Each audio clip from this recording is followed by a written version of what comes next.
하나님 말씀 받겠습니다. 하나님 말씀 창세기 37장 5절부터 11절까지 말씀입니다. 자, 5절부터 11절까지 시작. 요셉이 꿈을 꾸고 자기 형들에게 구하며 그들이 그를 더욱 미워하였더라. 요셉이 그들에게 이르되 청컨대 나의 꿈을 들으시오. 우리가 밭에서 곡식을 묻더니 내 단은 일어서고 당신들의 단은 내 단을 불러서 전하리이다. 그 형들이 그에게 이르되 네가 참으로 우리의 왕이 되겠느냐, 참으로 우리를 다스리게 되겠느냐 하고 그 꿈과 그 말을 인하여 그를 더욱 미워하더니 요셉이 다시 꿈을 꾸고 그 형들에게 구하여 가로되 내가 꿈을 해와 달과 열한별이 내게 전하되리다. 그러나 그 꿈으로 부여에게 구하며 아비가 그를 꾸짖고 그에게 이르되 너의 꿈이 무엇이냐, 나와 내 형제에게 참으로 가서 땅에 엎드려 절하겠느냐. 그 형들은 시기하되 그 아비는 땅에 두었더라. 아멘. 네, 오늘 본 말씀을 중심해서 설교 제목은 청년 요셉이라는 제목입니다. 우리 청년 비전팀이 맞기 때문에 청년에 맞는 메시지를 준비했습니다. 따라서 합시다. 청년 요셉. 요셉은 하나님께 크게 쓰임받고 큰 복을 받은 사람입니다. 우리는 현상적으로 요셉 크게 쓰임받는 총리가 됐다. 요셉 가는 곳마다 하나님과 함께했다. 요셉은 형통한 자였다. 요셉 꿈꾸는 자였다.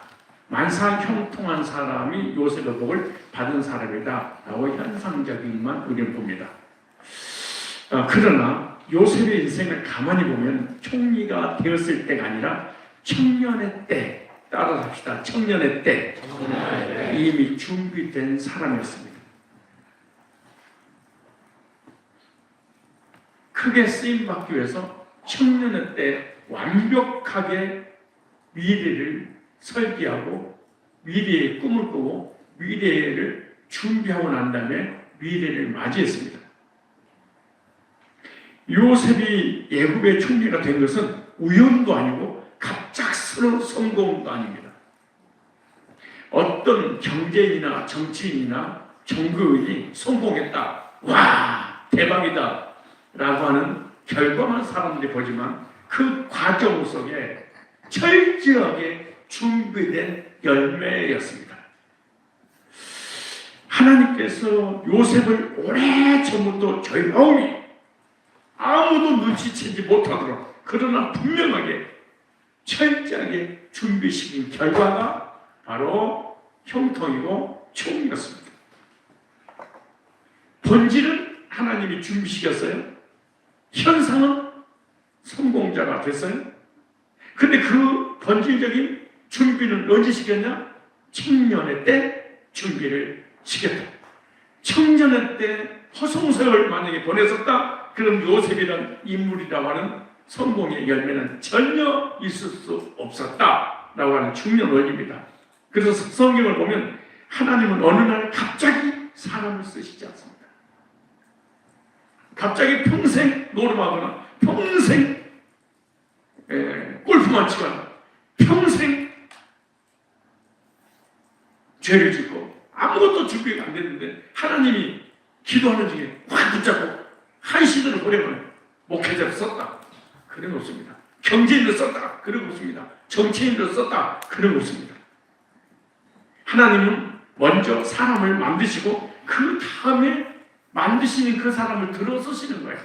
그러니까 만드는 그 과정이 철저하게 쓰임받기 위한 준비 과정이에요. 시편 78편 70절로 72절 이렇게 말합니다. 그의 종 다윗을 택하시되, 택했어요? 요셉을 택했어요? 아브라함을 택했어요? 다윗을 택하셨어요? 그런데 보세요. 택하시고 난 다음에 그의 마음의 성실함으로 기르고 그의 손이 능숙함으로 지도하였도다, 이렇게 했어요. 택하자마자 쓴 게 아니에요. 하나님은 다윗을 선택하시고 목자로 양육하셔서 마음의 온전함과 손의 지혜로 백성을 이끄는 왕으로 세우셨다, 이렇게 말해요. 한번 이 본문을 우리에게 적용해 볼까요? 내 동기는 온전한가? 지금 와서 내 마음의 동기는 온전한가? 내 사역은 준비되어 있는 손인가 그 말이에요. 하나님이 나를 쓰실 수밖에 없는 그런 리더로, 지도자로, 일꾼으로 준비되고 있는가, 이걸 나한테 물어야 돼요. 뿐만 아니라 공동체에게 결과마다 사람의 내면과 형성 과정을 존중하고 있는가. 개인에게는 지금의 양치는 들판의 삶은 왕자로 간 낭비가 아닌 준비 기간이었던 거예요. 40년 동안 왕으로서 하나님 앞에 쓰임 받기 위해서는 철저하게 어렸을 때부터 훈련의 기간을 겪었다 이렇게 말합니다. 맞아, 택함 받긴 받았어. 택함이 가는 나라 쓰신다. 그건 오해입니다. 영생유로 작정된 자 다 택하셨죠. 그러나 그 택한 자는 누구나 다 쓰잖아요. 누구나 쓰임 받잖아요. 뭐가 안 되기 때문에? 준비가 안 되기 때문에. 만약에 여러분들이 세상 일이든 하나님 일이든 준비가 안 됐는데 하나님 나라 써주세요. 그럴 수 없습니다. 그러므로 하나님은 사람을 쓰시기 전에 먼저 리더로 기르십니다. 그래서 하나님은 자기가 준비되기 전에 사람부터 준비시켜요.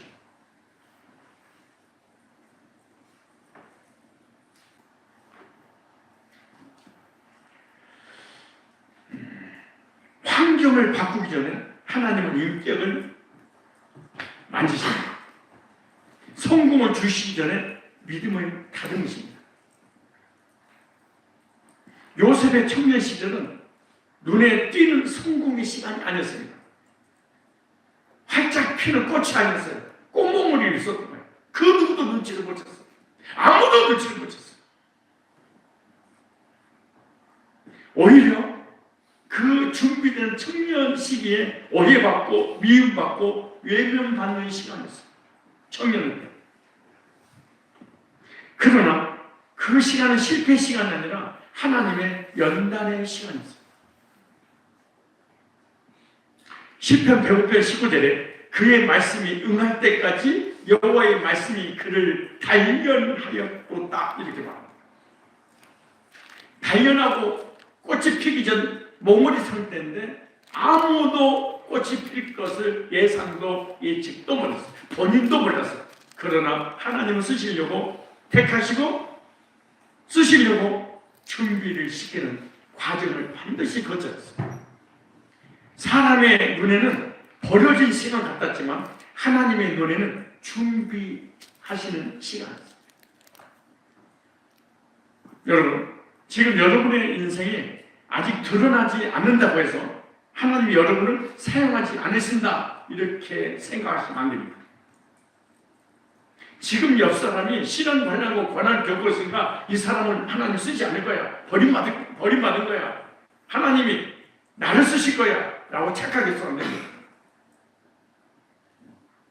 왜 여러분들이 노초목인 줄 아세요? 왜 여러분이 노초년 줄 아세요? 왜 여러분이 결혼하지 못하고 있는 줄 아세요? 활짝 핀 목사님을 바라보는 거예요. 어눌한 남루한 옷을 입고 어눌한 행동을 했던 그 청년, 힘도 능력도 소망도 외적인 자랑할 만한 아무것도 없는 그 청년 속에 몽오리가 꽃이 피어나고 있는 것을 사람들이 눈치 못 챕니다. 그래서 사람들에게 다 소외당하고 버림받게 되죠. 여러분들은 어떤 사람 원하냐? 활짝 핀 영적으로, 정신적으로, 인격적으로, 육신적으로, 환경적으로, 물질적으로 퍼펙트한 사람을 쫙 기다립니다. 그래서 이 시간 여기로 와버린 거예요. 이미 청년 때 준비가 안 된 상태에서 뭔가 피었다. 훈련이 안 됐는데 인격도 믿음도 준비가 안 됐는데 피어있다. 금방 시들어요.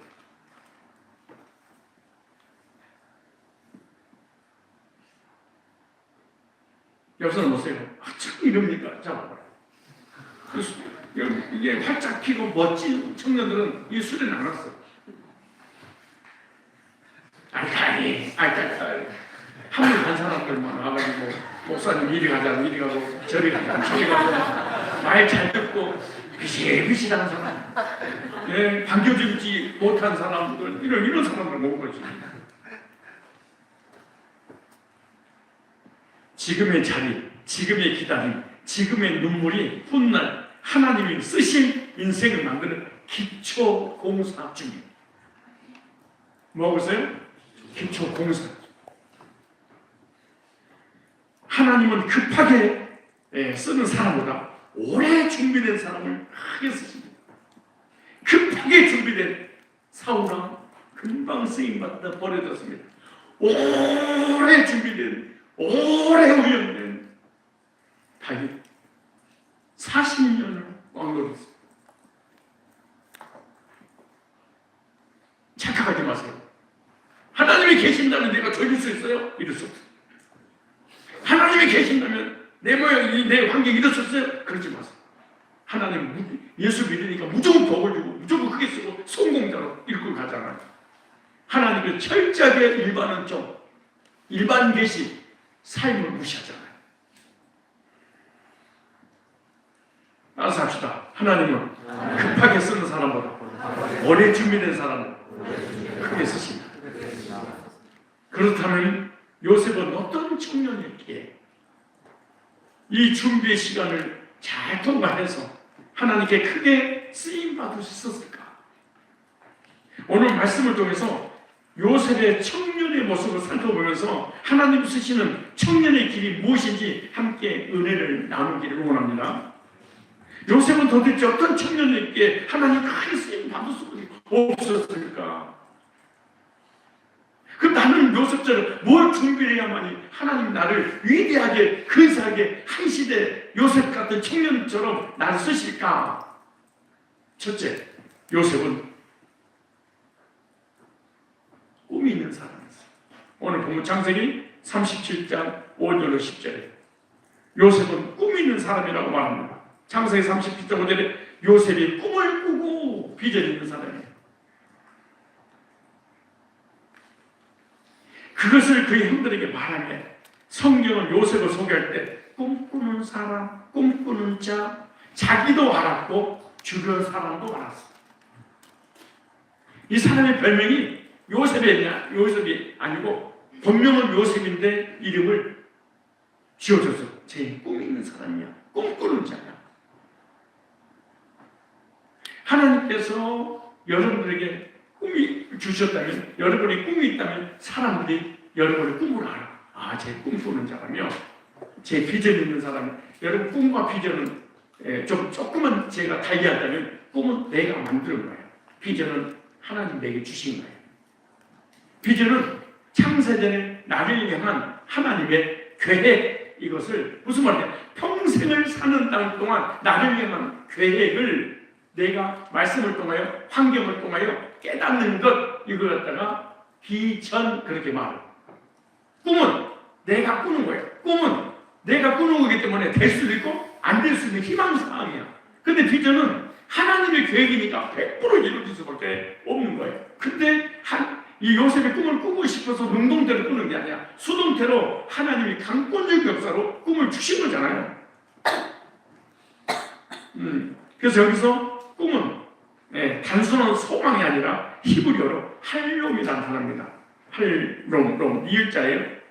하나님 주신 계시적 꿈을 얘기하는 거예요. 인간의 욕망이 아니라 하나님의 뜻을 담은 꿈.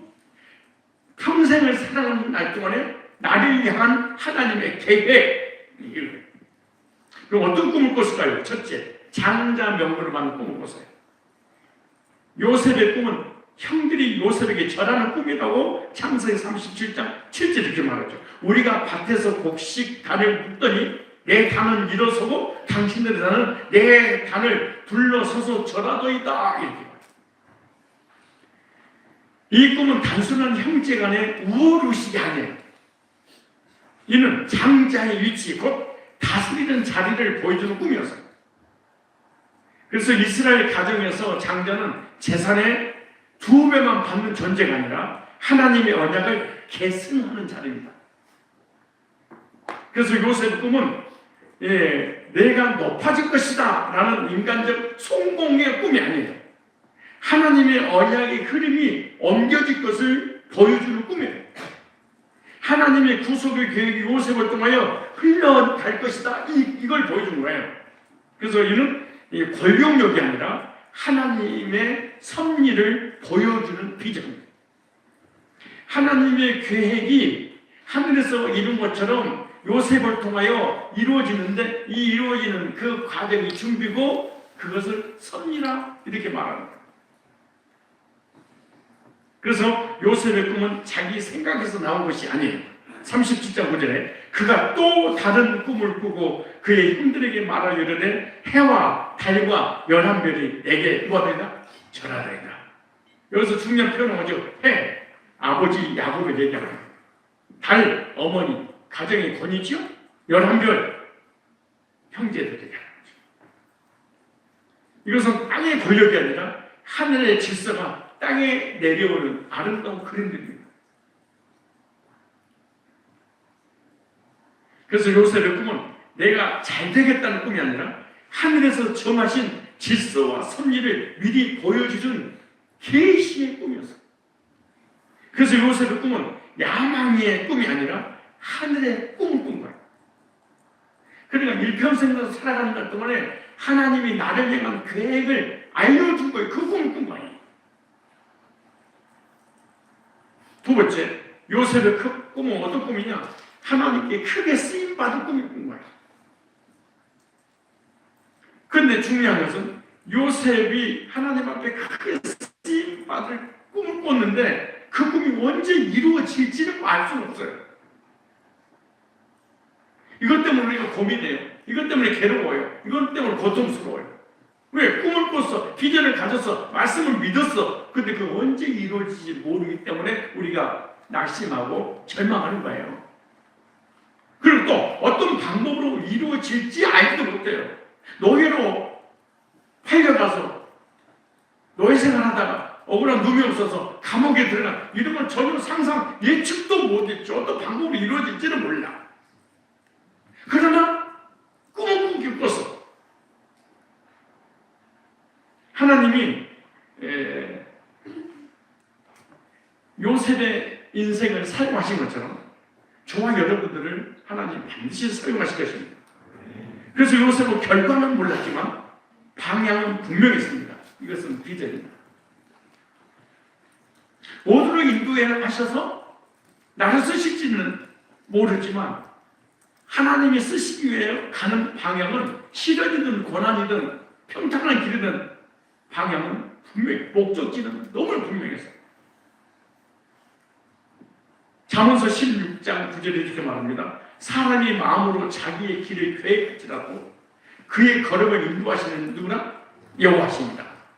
그래서 요셉은 청년의 때부터 자기 인생의 주인이 자기 자신이 아니었구나 이렇게 알았어요. 이게 비전입니다. 이게 꿈들이에요. 이게 리더예요. 이게 하나님 사랑이에요. 자기 인생의 주어가 자기가 아니라 자기 인생의 주어가 하나님이구나. 이걸 청년 때 17살 때 깨달았어요.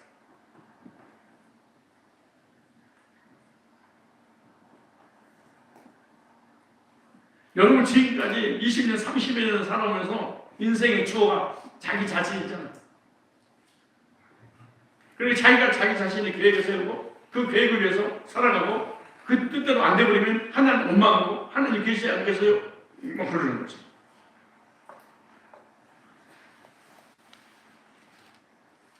그래서 요셉은 환경이 흔들려도 방향은 절대로 흔들리지 않았어요. 여러 가지 우여곡절 끝에 환경이 너무 힘든 일이 있어서 그러나 하나님을 쓰시고자 하는 방향은 절대로 흔들리지 않는 거죠. 또 하나 요셉의 꿈은 세 번째에 어떤 환경에서도 꿈을 잃지 않았어요. 어떤 환경이나 요셉의 인생에는 꿈을 버릴 수밖에 없는 순간이 수없이 찾아왔어요. 왜? 꿈 때문에 왕따를 당했어요. 꿈 때문에 시기, 질투, 오해를 받았어. 여러분, 사실은 요셉이 하나님을 향한 계획을 아는 꿈을 꾸지 않았다면 요셉은 고난을 없었지. 그런데 요셉을 웅덩이 받칠 때 어떻게 받친 줄 아세요? 꿈꾸는 자가 오는도다. 그 꿈이 어떻게 되는가 보자 하기로. 그리고 성경에 보니까 요셉을 빠뜨린 게 아니야. 꿈을 빠뜨린 거야.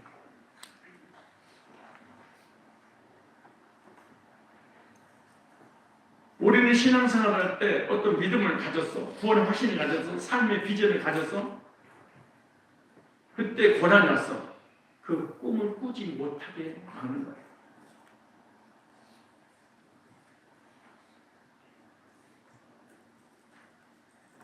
여러 가지 시련과 고난과 역겨움 가운데 너 꿈을 포기하고 세상을 위해 살아가. 그래서 나의 삶에 여러 가지 시련이 오는 거예요. 꿈이 없이 살도록. 하나님 일 하지 말고 네 인생을 멋지게 펼쳐봐. 그래서 고난을 통해서 하나님을 떠나게 만들어.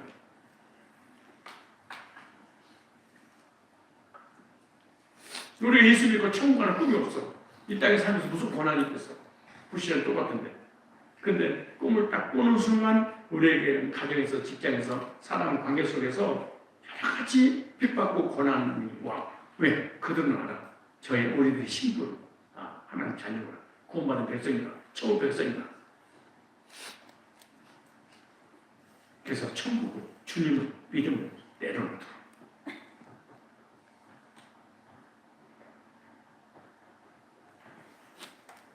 형들에게 미움받아 구덩이에 던질 때도, 은이십에 노예로 팔려갈 때도, 억울하게 감옥에 갇혔을 때도, 그러나 요셉은 얼마든지 꿈을 놔버리고 나 꿈 안 꿀래, 포기할래, 형들이고 화해할래, 형 미안해, 이럴 수 있었어.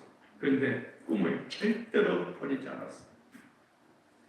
절대로 꿈을 버리지 않는 그 꿈이 뭐냐? 하나님 주신 꿈.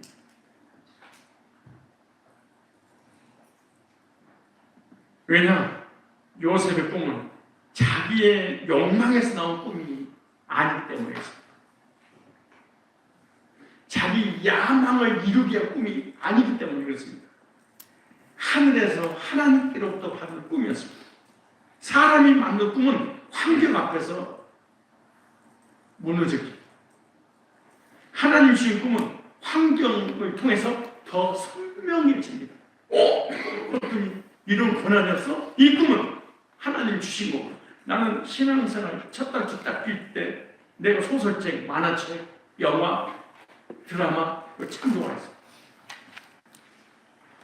진화론부터 시작해서 당구신화부터 시작해서 소설책, 만화책, 하나님을 떠난 인간의 불완전한 이성이 만든 책들인데도 불구하고 100% 신뢰하고 믿어줬어. 이렇게 믿어줄 수 있을까? 의심 한 번 하지 않았어.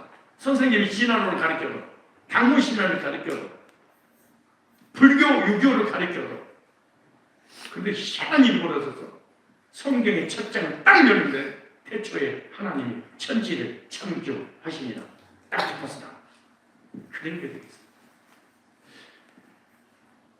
인간이 쓴 책은 100% 믿어지는데, 의심하면 안 하는데 왜 성경만 안 믿어질까?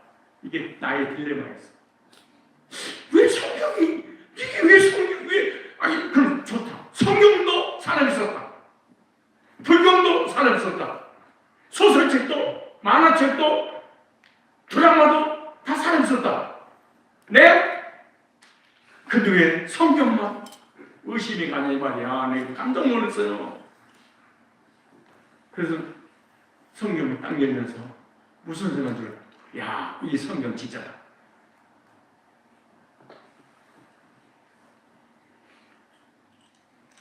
이건 진리다. 나머지는 다 가짜여도 이건 진리다. 왜냐? 다 믿어지는데 왜 이건 안 믿어지냐? 그 뭐가 있다. 그 성경에 계시지 않았어. 사람이 무엇인가 이루려고 하는 욕망으로 인한 이 야망은 삶의 고난이 쉽게 나버립니다. 내가 예를 들어서 예수를 믿었어. 내가 예수를 붙잡았어. 근데 고난 나서 예수 나버립니다. 신앙 포기해버립니다. 근데 하나님이 주신 구원을 하시는 어떤 태풍이 고난이 와도 하나님 손에 놓아지지 않습니다. 암이 걸려서 죽어가도 사업이 완전히 망해버려도 대학을 못 가도 좋은데 취직하지 못해도 거지가 되고 우리 성산교 2,000명이 다 사라지고 나 혼자 있어도 이 구원은 사라지지 않는다. 왜냐? 하나님께로 온 거니까.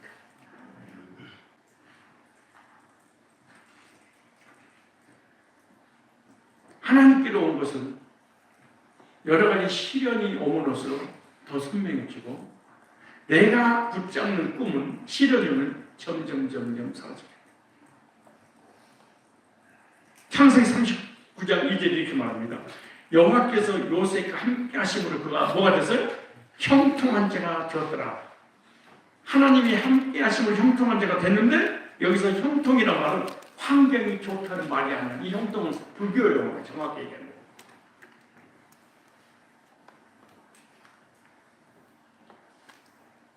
불교에서 타종교에서 저쪽 지방에서 형통은 하느님마다 잘 된다라는 형통이에요. 그런데 히브리어로 이 형통은 찰나라는 단어입니다. 따라합시다. 찰나흐.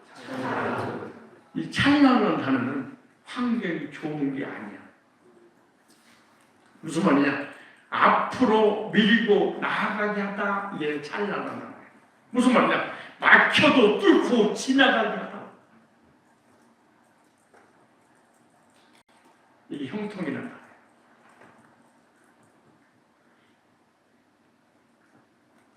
막히면은 포기한 게 아니고 뚫고 지나가고 넘어가다 이런 단어가 찰나라는 형통이에요. 웅덩이에 빠졌는데 노예로 팔려갔는데 감옥에 갇혔는데 계속해서 어떤 방향을 목적지에 향해서 전진 나가는 것, 고난이 시련이 환난이 없다는 게 아니고 막혀도 전진한다. 이것이 형통이라는 단어예요. 만사형통 하늘마다 다 된다 그런 뜻이 아니라 2026년도 성산교회 표를 요새가 복인데 형통이 복입니다. 하늘마다 잘 될 겁니다. 대박입니다. 복권 하나 사야지. 예? 주식을 사야지. 우리 목사님 말씀하셔서 형통이라고. 술집 하나 차려야지. 형통이라고. 그리고 다시 얘기합니다. 이 찰나라는 단어예요. 막혀도 뚫고 지나가다. 이 형통. 노예의 자리에, 감옥의 자리에서도 하나님 요셉의 꿈을 밀고 가셨다. 뚫고 가셨다. 어떻게? 수동태로. 누가? 주어가 돼서. 하나님이 주어가 돼서 절대로 놓지 못하도록 포기하지 못하도록. 그런데 우리가 꿈꾸면 쉽게 나와요. 그러므로 요셉의 꿈은 땅의 성공의 꿈이 아니라 하늘의 질서가 임하는 꿈을 꿨어. 요셉의 꿈은 권력의 꿈이 아니라 장자, 언약의 개성을 보여주는 꿈이었어요. 그래서 환경은 요셉을 꺾을 수 없어요. 우리가 예수 믿고 거듭나서 구원을 확신을 갖는 순간 어떤 풍랑이, 비바람이, 환란이, 시련이 엮여가고 절대로 그 믿음을 꺾을 수 없다. 왜? 하나님께로 왔기 때문에. 뿐만 아니라 고난은 요셉의 꿈을 지울 수 없어요. 그 고난은 요셉의 꿈을 더 선명하게 조금씩 점진적 계시를 통하여 드러나게 하셨다. 그러므로 하나님이 주신 꿈은 사람이 빼앗을 수 없다.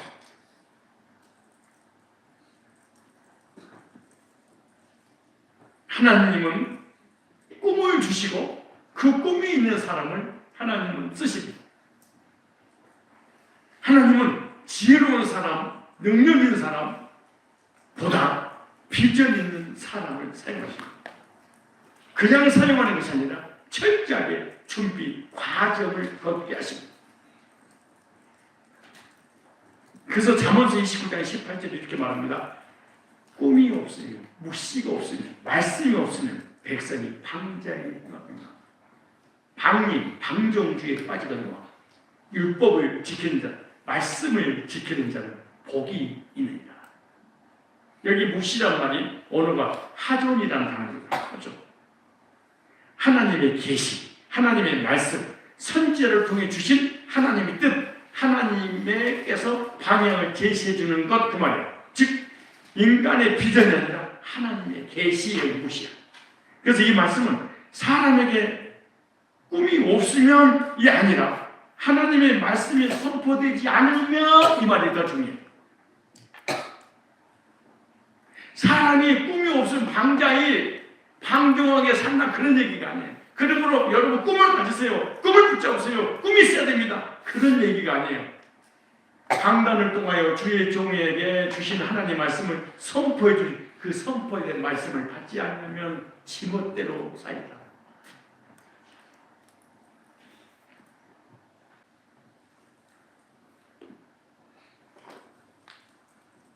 그래서 방자 행한다 이 말은 파라라는 단어인데 프로 해치다, 통제되지 않다, 울타리가 무너진 상태, 방향이 없이 흩어진다 그런 뜻입니다.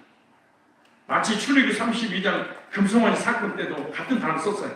백성이 방자의 행함으로 모세가 하나님 말씀을 받으러 올라가서니 말씀이 사라지자 백성의 삶이 무너져버렸어요. 양들에게 목자가 없으면 양들은 흩어져 버립니다. 성도들에게 하나님께서 주신 계시된 기록된 말씀을 묵상해서 의미를 전해주지 않으면 성도들은 방자에 행할 뿐만 아니라 흩어져 버려요.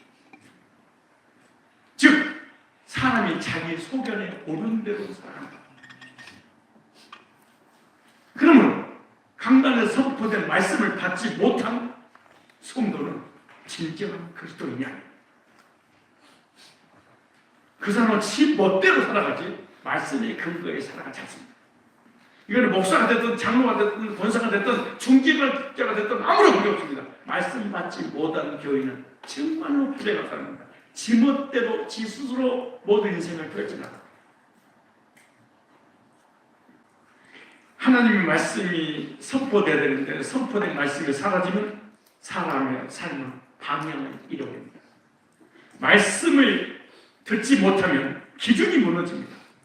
계시가 없으면 삶이 풀어집니다. 하나님 뜻을 모르면 성도는 방황하게 됩니다. 그러므로 하나님의 말씀이 사라지면 제일 먼저 나타나는 현상이 뭐냐? 삶이 무너집니다. 하나님의 말씀을 붙들면 복된 삶이 됩니다. 그러므로 비전 있는 사람과 비전이 없는 사람의 차이가 뭐냐? 비전 없는 사람은 오늘만 보고 삽니다.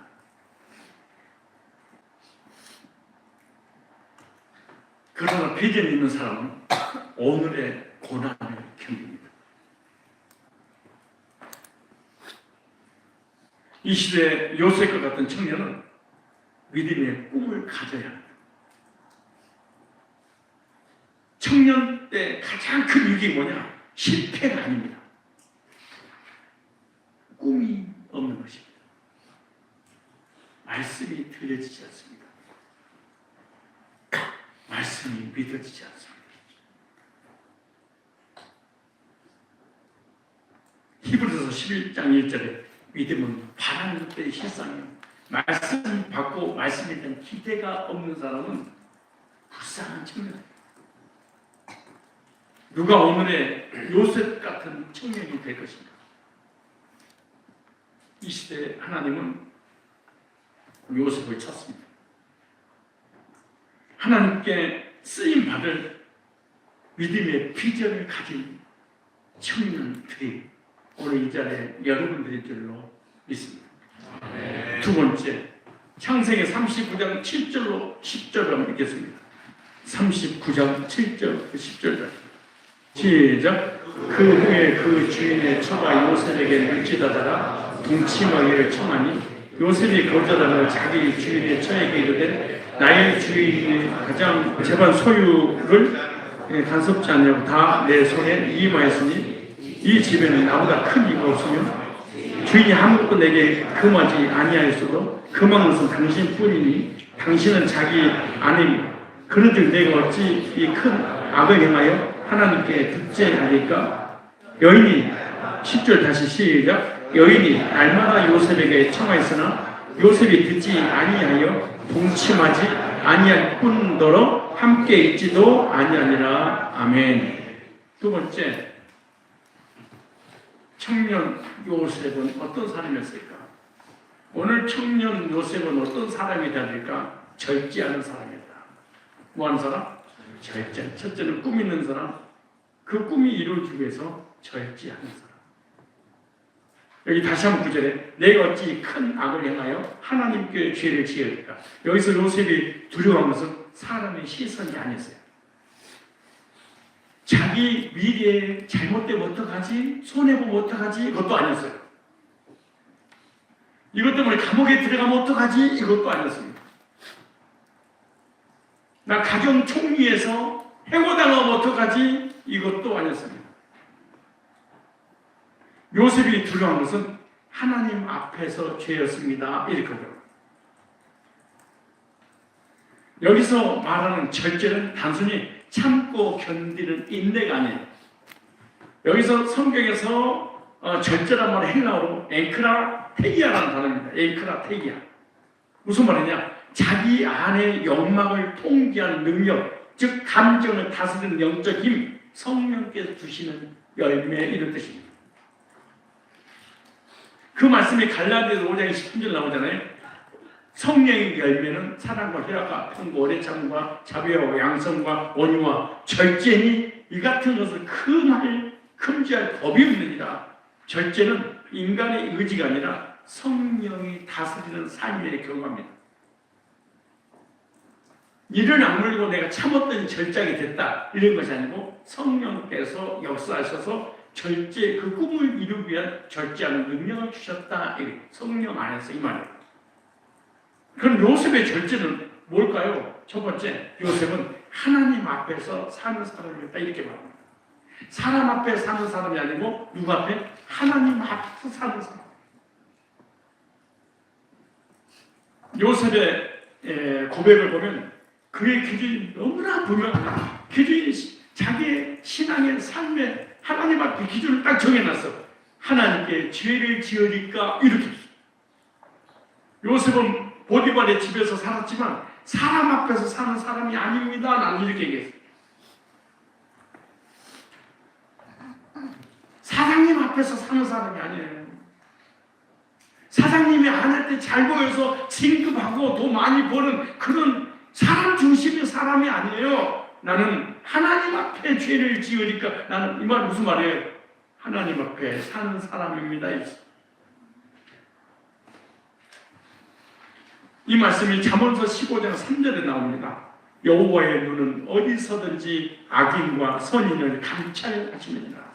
요셉은 사람이 보지 않는 자리에도 하나님이 보고 계시는구나, 이것을 믿어서 오늘 보면 아무도 안 보는데 하나님은 알고 보고 계시는구나, 이렇게 했어요. 그래서 요셉의 절제는 환경에서 나온 것이 아니라 신앙에서 나온 절제였습니다. 신앙은 하나님을 바라보고 악망하고 하나님 믿는 거지, 하나님을 믿는 믿음에서 나오는 절제지, 환경을 이기는 그런 절제에서 나온 절제가 아니에요.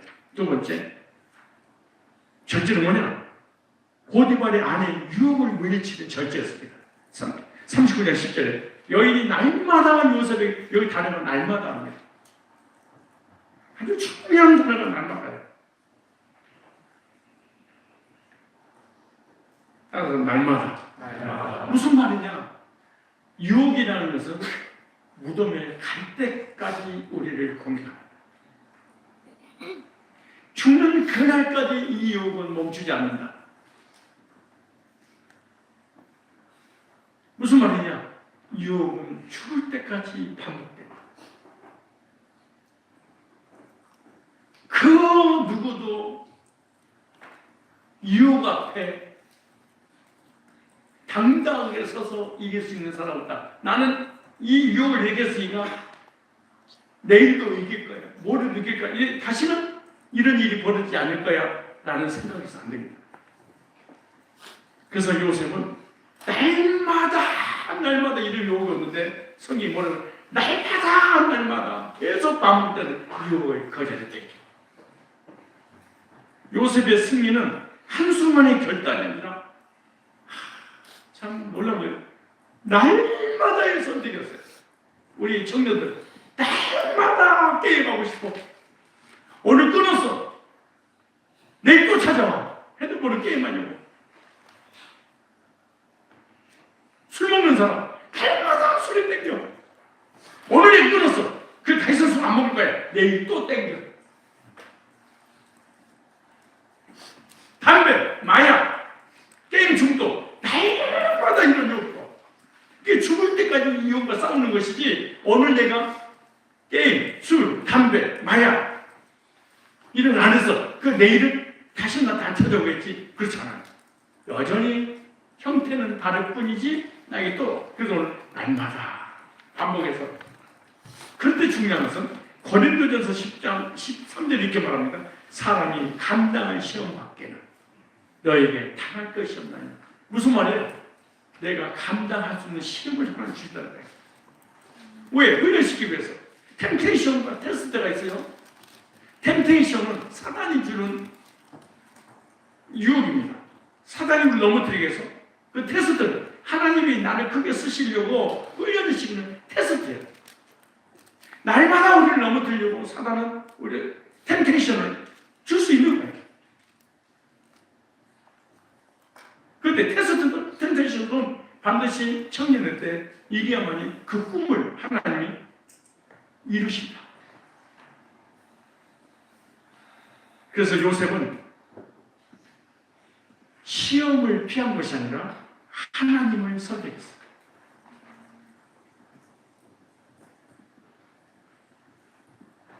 저 여러분들도 순간순간 신앙생활에 있어서 이 세상으로 또 무수히 많은 유혹이 날마다 올 때마다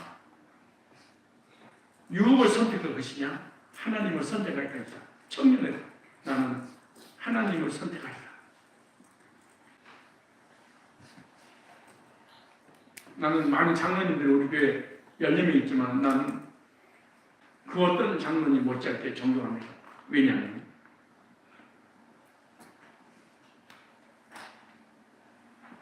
그 큰 건설회사를 이끌어가는 리더인데도 불구하고 얼마나 많은 유혹들이 있겠어요. 수의 유혹, 골프 유혹, 수요일날 골프 치러 가자, 주일날 골프 치러 가자. 그 자기 그 수십억 수백 대 되는 그 업자들한테 많은 유혹. 수예배를 우리 교회 보실 때 많은 문제 없습니다. 그리고 친구들과 업자들과 같이 골프 치러 가는 일본에 가서 토요일날 반드시 오십니다. 왜냐? 친구냐, 골프냐, 세상이냐 선택할 때 나는 하나님을 선택해. 그러면 그런 거예요. 새벽에 내가 하루에 30분, 1시간 동안 무릎을 꿇지 않으면 나는 유혹을 이기지 못합니다. 목사님, 나 하나님을 선택합니다.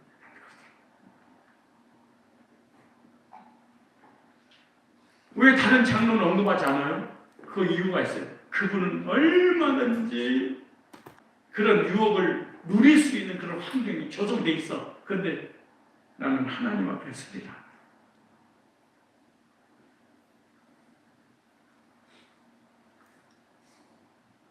시험을 피한 게 아니라 누구를 선택했어요? 하나님. 우리는 여러 가지 유혹 앞에 시험을 피할 것이냐? 유혹을 택할 것이냐? 하나님을 택할 것이냐? 이게 너무나 중요한 거예요. 세 번째, 절제 살인이 요셉을 위대한 사람으로 만들었어요. 아, 위대한 사람은 실력과 능력을 겸비해서 위대한 사람이 되는 게 아니구나. 아, 위대한 사람은 절제해서 만들어지는구나. 요셉은 절제 때문에 감옥에 갔습니다. 죄를 져서 감옥에 가는 것이 아니고 절제 때문에 감옥. 여러분 우리 교회에서 자란 아이들이 많은 친구도 있을 거 아니에요. 그런데 그 많은 친구들을 돌아서 뒤로 하고 하나님을 난 선택할 거야 라는 때 많은 손해가 있었을 거야. 내 친구들을 버려야지, 친구들과 멀어져야지, 세상이 요구하고 다 모르지 않지? 내가 좋아했던 걸 다 포기해야지.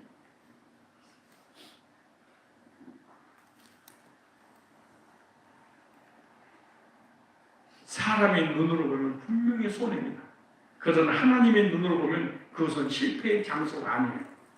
왜냐? 시편 105편 18절 19절을 보니까 그의 발에 착고에 상하여 그의 몸에 쇠사슬에 매었으니 여호와의 말씀이 응할 때까지 말씀으로 훈련시키고 있는 과정이었어요. 그 말씀이 나를 단련하셨도다. 감옥은 요셉을 무너뜨린 자리가 아니라 요셉을 다듬는 자리였다. 이렇게 말합니다. 우리 시련 관련 고난은 역경은 우리를 아름답게 빚어가는 하나님의 사랑으로 다듬어가는 과정이었어요. 하나님 요셉을 쓰시기 전에 먼저 요셉을 단련하셨도다 이렇게 말하죠. 창세기 39장 21절 볼까요? 감옥 이야기 볼까요? 21절. 자, 시작. 성삼교회 성모님들도 뭐만 읽지 말고 찾아서 읽으세요. 졸지 말고 내가 없다고 졸은 것은 세 사람이 줘라. 자, 시작. 여호와께서 요셉과 함께 하시고 그에게 인자를 베푸사 너희의 집에서도 감옥의 자리에서도 하나님은 요셉과 함께 하셨다 이렇게 말하죠. 절제는 요셉을 늦춘 것이 아니라 요셉을 위대한 사람으로 준비시키는 과정이었다 이렇게 말합니다. 그러므로 요셉의 절제는 성격이 아니라 신앙의 선택이었습니다. 이 요셉은 성격이 참 타고났어. 훌륭한 성격이야. 그 유혹을 이길 수 있는 절제의 능력을 이 사람은 기질상 성향을 가지고 있었네. 와, 부럽다. 나는 그렇지 못하는데 라고 생각하는데 사실은 절제는 성격이 아니라 신앙의 선택이었어요.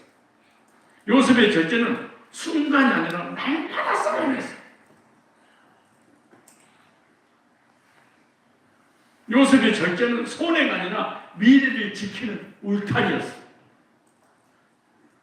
그래서 하나님은 절제하는 요셉을 큰 자리에 앉힐 수 있었던 거예요. 그러므로 절제는 인생을 늦추는 것이 아니라 인생을 망하지 않게 지키는 하나님의 은혜 같다. 따라서 하세요. 절제는 인생을 늦추는 것이 아니라 인생을 망하지 않게 지키는 하나님의 은혜였다. 누구요? 하나님 은혜요. 중요한 원입니다. 하나님은 절제하는 리더를 쓰신다. 그 말씀이 고린도전서 9장 25절에 그렇게 말합니다. 이기고자 하는 자마다 모든 일에 절제하는. 올림픽 경기, 월드컵 경기에서 금메달 따고 싶어? 그럼 먹고 입고 마시고 자고 하는 모든 것을 절제하는.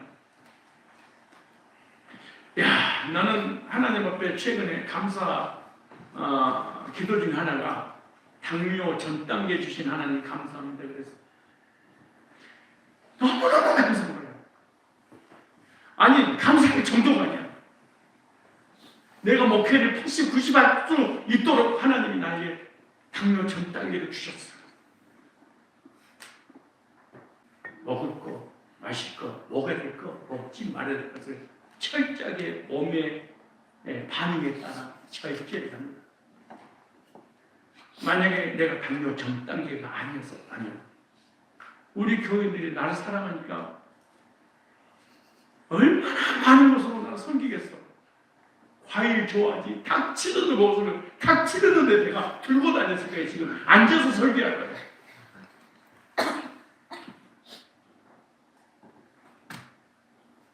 그리고 집회 끝나고 배가 고프니까 11시, 12시에 컵라면 둘이 셋씩 또 먹고 밥 말아 먹고 으악 하면서 이 몸이 어떻게 망가졌을까? 그래서 내가 청년들에서 너 40, 50만 대박 몸이 어떻게 됩니까? 차고 몸에 축축대는 그 더러운 것들을 생각해봐. 지가 몰라 젊으니까 그러나 사라지는 것이잖아요. 다 붙어. 당뇨 전 단계를 날 이렇게 건강하게 만든 거예요. 그러므로 나한테 무슨 병에 대한 신호가 왔다. 그럼 뭘 원하느냐? 절제를 원하는 거예요. 어떤 절제를? 먹는 거 절제하지.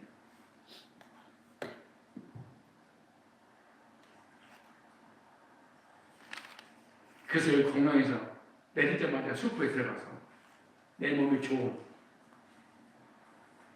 納豆 12개 사가지고 아침 저녁으로 꼭 그 밥에다가 같이 이렇게 섞어서 먹으니까 당이 항상 정상 다 유지. 튀김 안 먹지. 밤 6시 지나서 안 먹지. 집에 끝나고 안 먹지.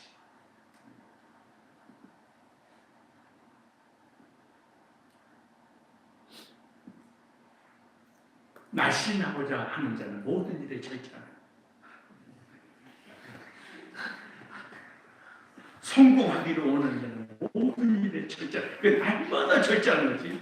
한 번 절제 끝나는 게. 나 오늘 참았어. 저녁 6시에 식사하고 나면 집에 끝나면 배고파. 내 몸을 내 건강이라 참았어. 아우 내가 어제 저녁에 참은 게 얼마나 있었는지 몰라. 그러고 내일 먹고 포고 그건 절제 아니야. 에이 맞아. 우리가 하나님을 떠나서 타락해서 우리 인간에게 죄와 저주로 사망으로 이용을 들었어요. 선악과다 먹지 마라. 제일 먼저 먹는 절제. 먹지 말아야 되는데 먹어. 금지된 것을 먹었어. 절제하지 못한 거예요. 고린도전서 9장 25절에 이기고자 하는 자마다 모든 일에 절제하는 다니엘서 1장 8절에 보면 다니엘은 뜻을 정하여 절제했어. 난 절대로 술 안 먹어. 왕의 진리 안 먹어. 나 출세했기에 막혀도 괜찮아. 죽어도 좋아. 절제. 삼손 사사기 16장에 보니까 절제하지 못해서 능력을 잃어버렸습니다. 하나님은 그 사람이 어떤 능력을 가지고 있느냐보다도 하나님은 그가 가지고 있는 절제를 먼저 보시는 거지. 그러므로 절제하는 청년이 되시기를 축복합니다. 네. 그럼 뭘 절제해야 될 것인가? 감정에 절제돼야 돼. 뭘 절제할 것인가? 분노를 절제해야 돼. 뭘 절제해야 될 건가? 도박을 절제해야 돼. 뭘 절제해야 될 건가? 주식 같은 걸 절제해야 돼. 뭘 절제해야 될 것이냐? 마약 절제해야지. 술 절제해야지. 담배 절제해야지. 노름 절제해야지. 다단계 절제해야지. 오락 절제해야지. 게임 절제해야지. 언제까지 절제냐? 핸드폰을 가지고 있는 이상 죽을 때까지 절제해야지. 또 뭘 절제해야 될까요? 언어 절제해야지. 말 절제. 부정적인 말. 공동체를 어지럽히는 말. 저 아이는 우리 교회에서 태어나서 지금 25년을 우리 교회에서 자라났어요. 세상을 모르고 다른 교회도 몰라. 우리 교회에서만 자랐어. 근데 2시간 동안 가는 길에 저 아이에게 간증을 시켰어. 깜짝 놀랐어. 이렇게 아이가 성장하고 성수고 멋진 아이가 될 수 있을까? 나는 속으로 막, 아니 겉으로 막 눈물이 나더라. 이렇게 아름답게 우리 박장님 가정에서 아이가 멋있게 찾아줄 수 있을까? 나는 성격상 내성적이기 때문에 말을 못합니다. 말을 아낍니다. 근데 결과적으로 내가 믿음이 없어서 부정적인 말을 만약에 말을 할 줄 알아서 부정적인 말을 했다면 이 공동체에 얼마나 내가 무너뜨리는 역할이 있을까? 근데 다행히도 믿음이 없어서 말을 하지 못함으로 절제한 것이 이렇게 공동체를 무너뜨리고 세우는 역할을 했는데 나는 이제 복음으로 구원받아서 거듭났기 때문에 공동체를 세우는 언어 생활을 하겠습니다. 나는 저 아이, 조그만 애기가 커가지고 이런 멋진 말을 하는데 난 무슨 말이야? 여기서 키워드가 뭐냐? 공동체를 무너뜨리는 부정적인 말을 하지 않는 거에 대해서 감사합니다. 무슨 말이야? 이 시간에 이 장소에 이 사람에게 이 말을 해야 될까 하지 말아야 될까 하지 말아야 되는구나 하고 안 했어.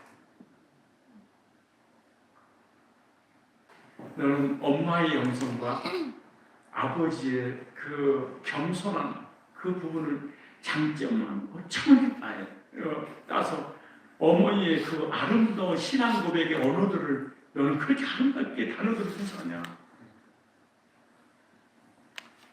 그리고 아버지의 인격을 그대로 이어받았구나. 네, 이런 얘기를 했는데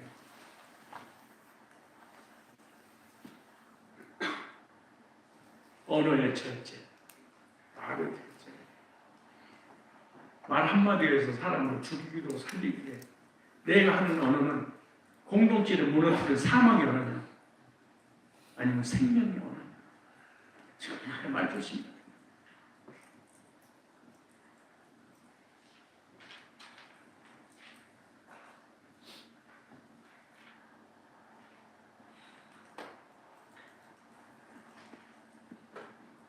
절제는 청년의 인생을 지키는 울타리.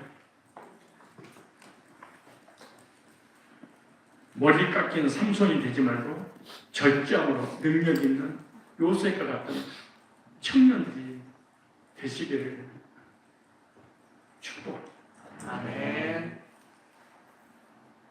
세 번째, 큰 마음을 가진 청년들이 됩시다. 요셉은 마음이 큰 사람이었어요. 창세기 50장 20절로 22절을 볼까요? 다 찾아봅시다. 성산교회 우리 성도님들 찾으세요. 창세기 50장 21절이에요. 20절 21절 너무나 중요하니까 20절 21절 시작. 당신들은 나를 헤아리 하였으나 하나님은 그것을 선으로 바꿔서 오늘과 같이 많은 백성의 생명을 구원하게 하려 하셨나니. 그 다음 시작.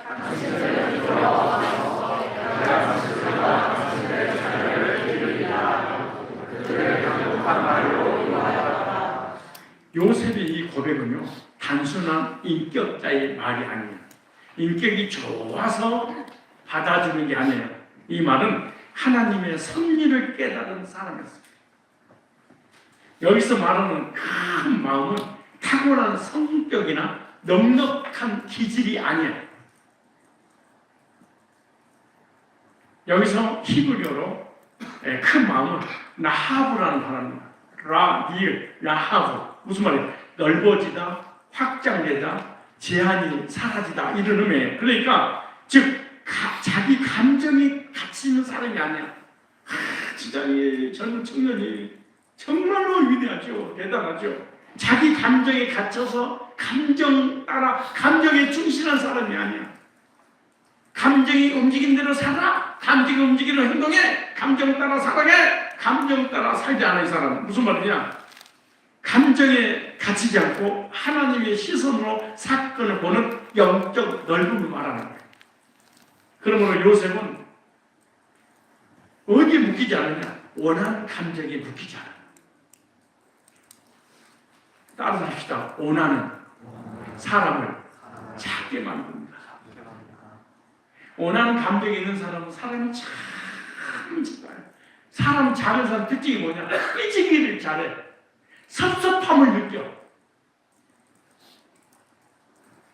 사람 인생을 과거에 묶어도 뭐 하는 사람? 원한에 묶여있는 사람들, 이 작은 사람들은 늘 과거 지향적이야. 지나가는 과거에 다 묶여있어.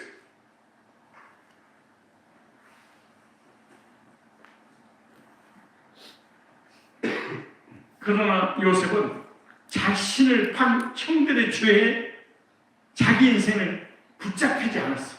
무슨 말이냐? 형제들이 자기를 왕따시키고 시기하고 질투해서 원리신당에 팔아버리고 웅덩이에 빠뜨렸어.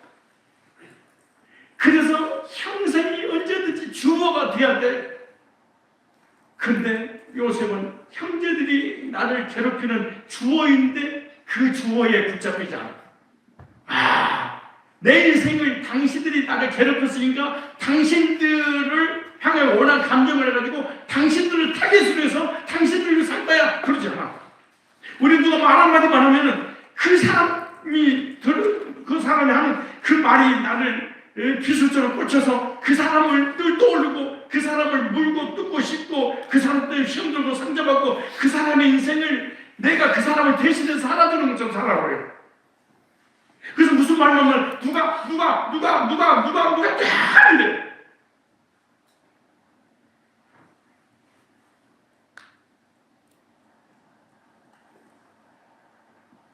히브리서 12장 15절에 이렇게 말합니다. 쓴뿌리가 나서 괴롭게 하여 많은 사람을 더럽게 하지 않게 하라. 내 속에서 남에게 받은 상처로 인해서 쓴뿌리가 나지 않도록 하라.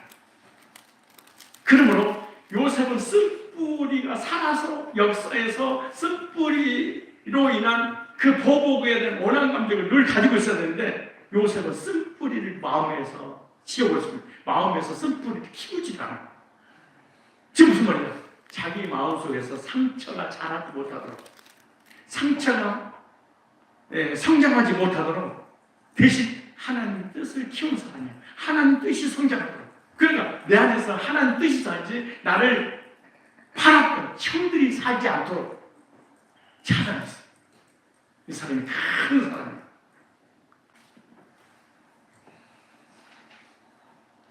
우리 교회는 이단 상담하는 거잖아.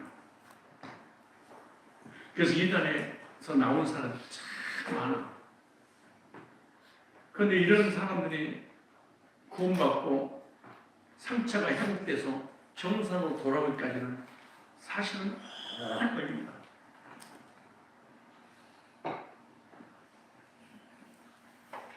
왜냐? 항상 과거 지향적이야. 교주 지향적이야. 거짓교리 지향적이야.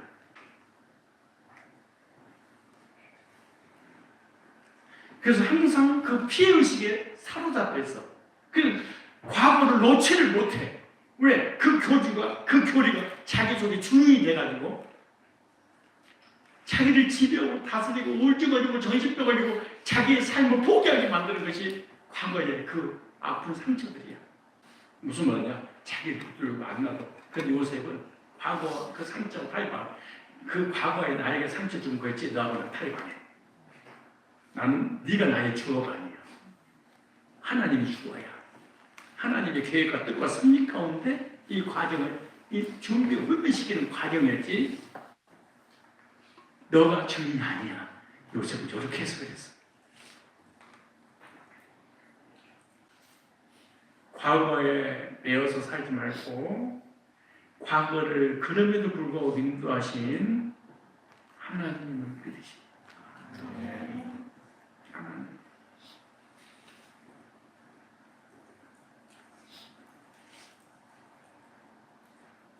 과거에 받은 상처를 요셉은 키우지 않았습니다. 나를 향한 하나님의 뜻을 키운 사람이 바로 요셉이었습니다. 그리고 이단이 됐든 삼단이 됐든 형들이 됐든 억울하게 눈이 씌워서 감옥에 갇혔던 그리고 나를 기억해달라고 했는데 나를 기억하지 않은 그 사람이 나의 주어가 아니야. 그 사람이 내 속에서 성장하지 못하도록 다 막아버리고 하나님의 뜻만 성장하도록 다 키웠어. 얼마나 놀라운지. 이게 요셉이에요. 이게 청년 요셉이에요.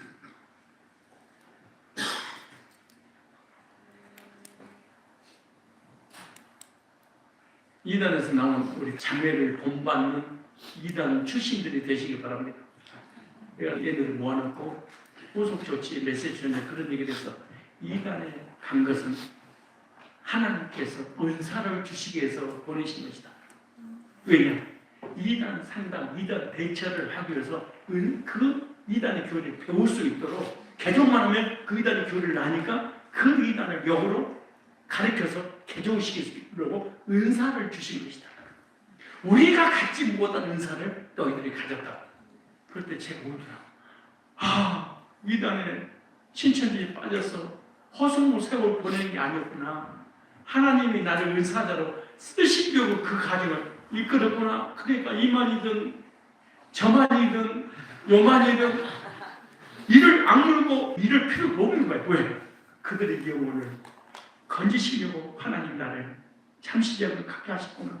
이렇게 해서 가니까 얼마나 행복해 삶이. 그냥 그래. 네, 행복합니다. 네. 그때 이만희한테 속아가지고 그래, 꿈만 꾸면 이만희가 막 나타나고 기도만 하면 이만희가 나타나고 교제만 하면 이만희가 나타나고 1년 동안 24시간 동안 내 인생의 주어가 이만희가 되고 안상이 되고 유광수가 되고 다락방이 되고 인투급이 되고 신사도가 되고 구운파가 되고 박오수가 이용원 배려 김기동이가 이초석이가 윤석전이가 되고 이러면 되겠어요? 나에게 상처 주는 그 사람이 내 인생의 주어가 돼서 끌고 다니면 되겠어요?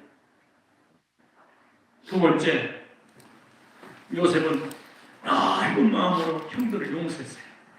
창세기 45장 5절에 여보세요, 주어를 잘 사용하셔야 됩니다. 이렇게 막 나를 이리로 보낸 이는 당신들이 아니요 하나님이시나. 이 말은 형들의 죄를 가볍게 여긴단 말이 아니에요. 나를 이단에 빠진 그 교리와 그 사상과 그 포섭했던 그 대상의 죄가 가볍단 말이 아니에요. 요셉은 죄를 부인하진 않았지만 그 죄보다 더 크신 하나님의 주권을 본 거예요. 사람을 보면 분노가 생기지만 하나님을 보면 해석으로 바뀝니다. 따라서 하세요. 사람을 보면 분노가 생기지만 하나님을 보면 해석이 바뀝니다. 요셉은 사람의 악을 보지 않고 그 악 위에서 일하시는 하나님의 선하신 섭리를 보았습니다. 한번 찾아볼 거예요. 잠언서 16장 32절에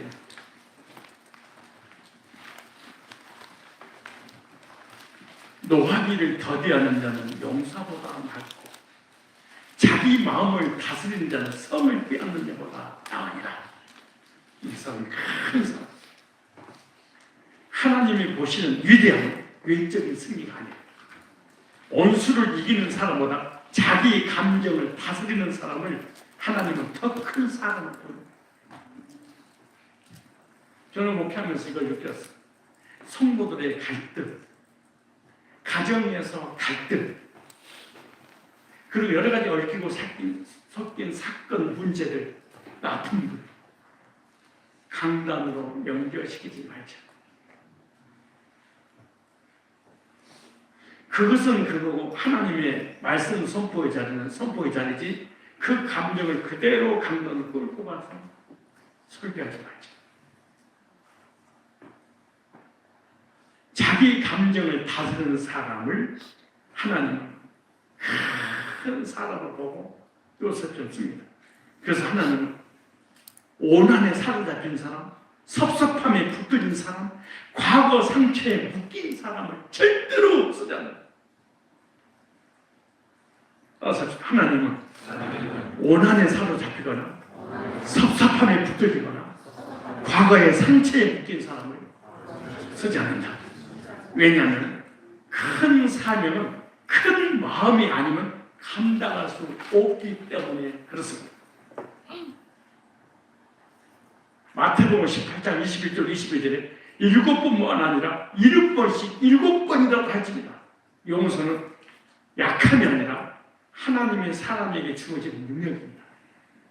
그러므로 큰 마음을 가진 우리 성상 청년들이 됩시다. 다윗 역시 큰 사람이었다고 사무엘상 24장 6절에 그렇게 말합니다. 여호와께서 그 마시는 일이니 내가 손을 들어 여호와의 기름 부음 받은 자를 해하지 아니하리라. 다윗은 사울을 죽일 수 있었지만 죽이지 않았어요. 왜죠? 그는 사람의 자리보다 하나님의 자리를 존중했기 때문이라고 해요. 그래서 다윗은 칼로 왕이 되지 않았고 하나님의 때를 기다림으로 왕이 되었어요. 이게 진정한 왕이에요. 구태타 쿠데타를 일으켜서 목사가 되면 안 돼. 쿠데타를 일으켜서 왕이 되면 안 돼. 쿠데타를 일으켜서 회장, 사장이 되고 정치하라고 왕이 돼서는 안 돼.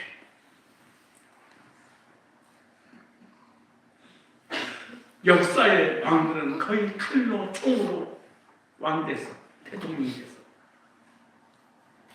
그런데 다윗은 하나님의 때를 기다림으로 왕이 됐어. 요셉도 하나님의 때를 기다림으로 종이가 됐어.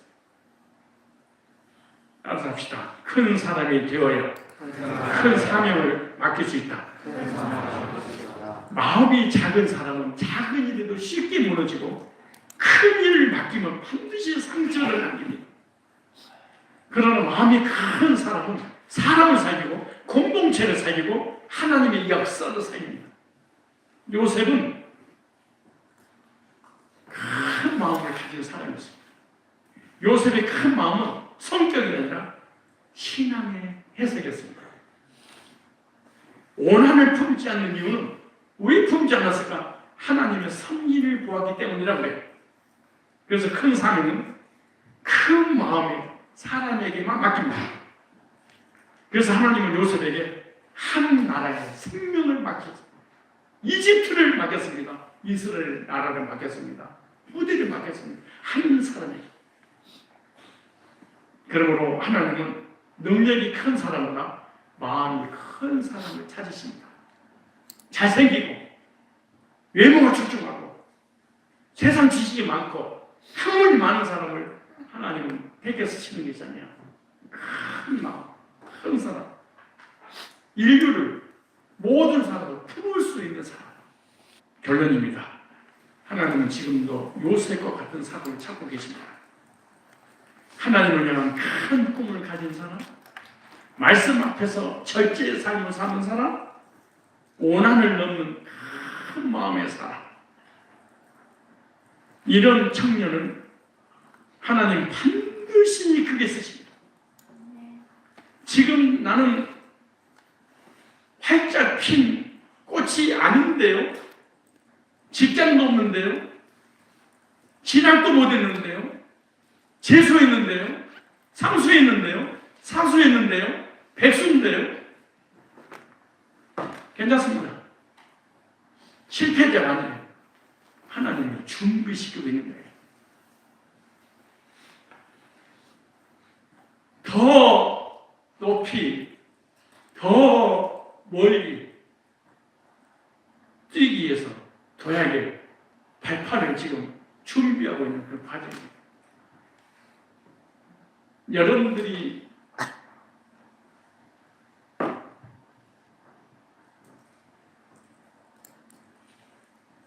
생각하는 그러한 사람들은 도대체 어떤 사람입니까? 활짝 핀 사람들을 찾고 있습니까? 그리고 여러분 아무 준비도 없이 활짝 핀 꽃처럼 하나님 나는 형통한 큰 게 쓰임받고 싶습니다. 이런 사람은 아닌지 한번 생각해봐요.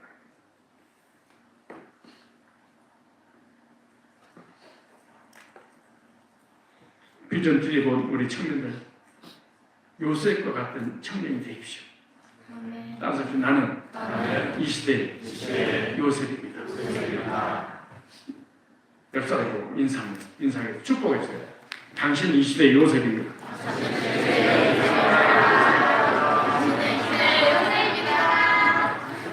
다시 자기 가슴을 두드리면서 나는 이 시대의 요셉입니다.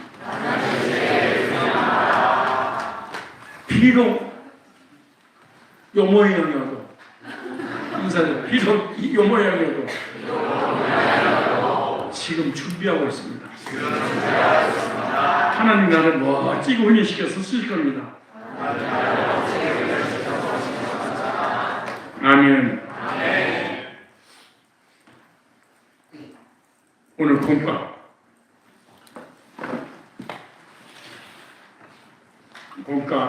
나눌 수 있는 말씀. 자, 첫 번째 오일이 말씀드렸죠. 요셉은 뭐가 있는 사람? 꿈이 있는 사람. 첫째, 말씀을 통해 받은 은혜가 무엇입니까? 적으세요. 말씀을 통해 받은 은혜가 무엇입니까? 거기에서 질문한 내용입니다. 요셉의 꿈을 통해 내 마음에 가장 와닿았던 말씀은 무엇이었습니까?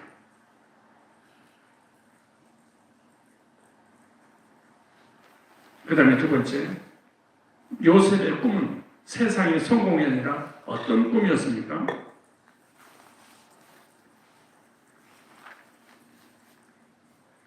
거기서 이어서 하나님 주시는 꿈과 세상의 꿈은 어떤 차이가 있다고 느껴집니까?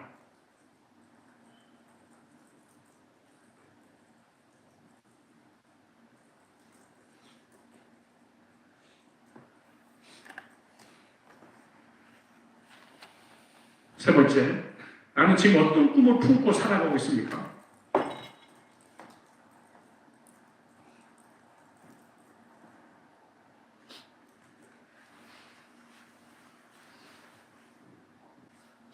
거기서 이어서 하나님 앞에서 붙들고 있는 믿음의 꿈이 있는지 한번 나눠볼까요? 소목장 때 하나님 앞에서 붙들고 있는 믿음의 꿈이 있는지. 첫 번째 돼지 꿈 있는 사람의 세 가지 질문이었어요.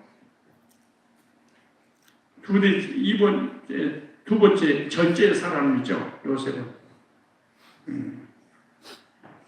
네 번째, 말씀을 통해 이 절제에 대해서 받은 은혜가 뭡니까? 두 번째 돼지에 대한 전체 4번이에요. 말씀을 통해 받은 그 절제의 사람 요셉을 통해서 받은 은혜가 뭘까요? 요셉이 유혹 앞에서 하나님을 먼저 생각한 장면을 보며 어떤 도전을 받았습니까? 요셉이 유혹 앞에서 하나님을 먼저 생각한 장면을 보며 어떤 도전을 받았습니까? 다섯 번째, 요셉은 왜 유혹을 이길 수 있었을까요? 요셉은 왜 유혹을 이길 수 있었을까요? 이걸 한번 나눠볼까요? 뭘 나눠볼 거냐? 사람의 눈보다 하나님의 눈을 의식한 삶이 어떤 의미인지 나눠볼까요? 사람의 눈보다 하나님의 눈을 의식한 삶이 어떤 의미인지 나눠볼까요? 여섯 번째, 나의 삶 속에서 절제가 필요한 영역은 무엇일까요? 내가 뭘 절제했는지 쭉 말씀드렸어요. 나의 삶 속에 절제가 필요한 영역이 무엇일까요? 말이나 감정이나 관계나 미디어나 게임이나 등등등등 있잖아요. 이런 시간 중 하나를 선택해서 솔직히 한번 나눠볼까요? 세 번째 돼지에 대한 부분이 이제는 큰 마음을 가진 사람, 전체 일곱 번째죠. 그 마음을 가진 사람, 그 내용을 통해서 받은 은혜가 뭘까요? 거기서 이어서 보충 설명해요. 하나님 그 손으로 바꾸셨다는 고백이 내게 어떤 위로가 되었습니까?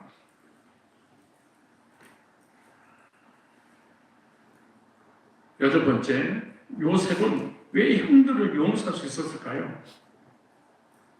요셉은 왜 형들을 용서할 수 있었을까요? 거기에 대해서 함께 나누는 내용이 뭐냐? 사람을 보지 않고 하나님의 섭리를 보았다는 것이 무슨 의미가 있었을까요?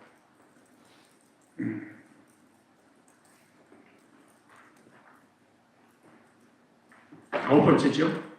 내 마음에 아직 내려놓지 못한 상처나 섭섭함은 없습니까? 내 마음에 아직 내려놓지 못한 과거에 받은 상처나 아픔, 섭섭함은 없습니까? 그것을 하나님께 맡기기 위해 내가 할 수 있는 작은 결단은 뭘까요?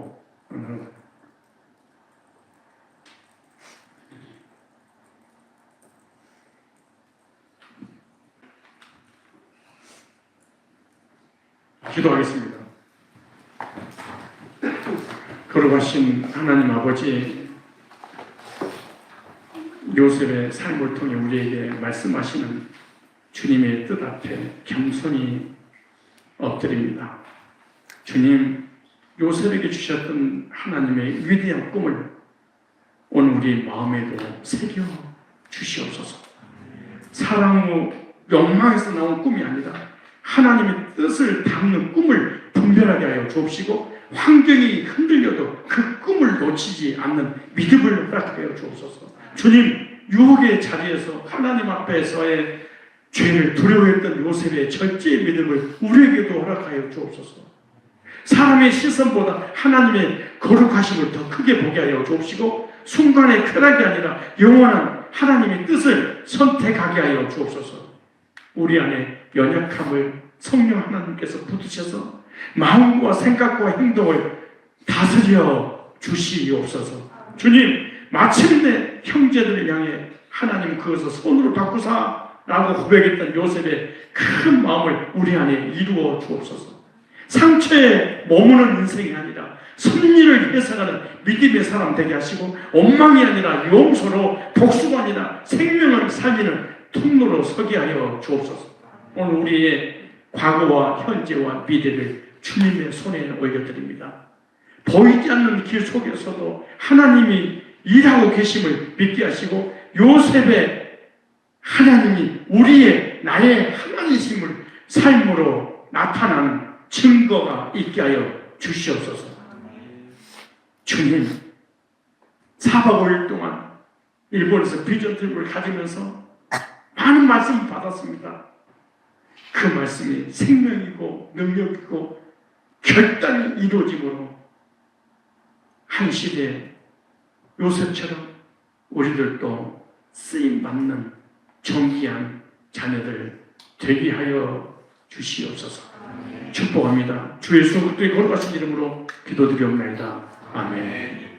이제는 창세전의 그리스도 예수 안에서 우리를 택하사 십자가의 구속의 피로 구속하시고 부활의 생명으로 오늘도 교회를 세워가시는 우리 주 예수 그리스도의 은혜와 언약을 이루시기 위해 역사를 주관하시고 요셉의 삶을 통해 약속을 성취하신 하나님 아버지의 크신 사랑과 시공간을 초월하여 말씀과 예배 가운데 동행하시며 보이는 현실 넘어 하나님 뜻을 보게 하시는 성령님의 교제하심이 이제 예배를 마치고 돌아가는 성산의 아름다운 권속들 머리머리 위에 비전 트리 머리 위에 이곳에 수예배 드리는 존귀한 하나님의 사람인 청년 요셉들 위에 우리 선교사님이 그리고 앞으로 펼쳐질 하나님의 놀라운 계획과 섭리 위에 이제부터 영원토록 항상 함께 있을지어다. 아멘.